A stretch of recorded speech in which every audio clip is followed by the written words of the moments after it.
ஒரு அனிச்சையாக ஒரு எதிர்ப்பை பதிவு செய்ய வேண்டிய தாவேக தலைவரோ இல்ல தாவேக தரப்பிலிருந்தோ எந்த விதமான ஒரு ரியாக்ஷனும் இல்ல. அது மிகப்பெரிய ஒரு கேள்வியாக மாறி இருக்கிறது. அப்போ எதற்குமே கேள்வி எழுப்பல, எதிர்ப்பு தெரிவிக்கல, களத்திற்கு வரல அப்படின்னா அவர்களை நம்பி இருப்பவர்களின் எதிர்காலம் என்ன? தாவேக இப்படியே தான் தங்களுடைய போக்கை கையாளுமா அப்படின்ற ஒரு கேள்வி எழுது. உங்கள் தரப்பு பதில் என்ன? வணக்கம். நியூஸ் தமிழ் தொலைக்காட்சிக்கு நான் ஒரு கேள்வி எழுப்புறேன். 48 மணி நேரம் முன்னாடி 2 நாள் முன்னாடி இதை கண்டித்து தமிழக வெற்றி கழகத்தினுடைய கொள்கை பரப்பு செயலாளர் என்ற முறையில என் தலைவர் சார்பா என் கட்சி சார்பா அறிக்கை வெளியிட்டுட்டேன். பல ஊடகங்கள்ல அது வந்துருச்சு. அது உங்க கண்ணுக்கு தெரியலையா? தெரியாமல் மறந்துட்டீங்களா? தெரிந்து தவிர்த்துட்டீங்களா? தெரியல. தமிழ்நாடு எப்போதும் மதசார்பற்ற பூமி, சமூக நல்லிணக்கம் போற்றக்கூடிய மண்ணு.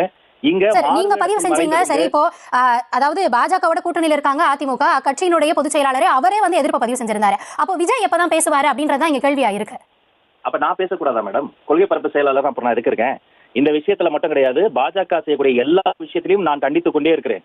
இந்த குறிப்பிட்டு பெரியாரினுடைய எங்க கொள்கை தலைவரினுடைய விஷயம் மட்டும் கிடையாது, சமூக நல்லிணக்கம் பேசக்கூடிய பேரறிஞர் அண்ணா அவர்களையும்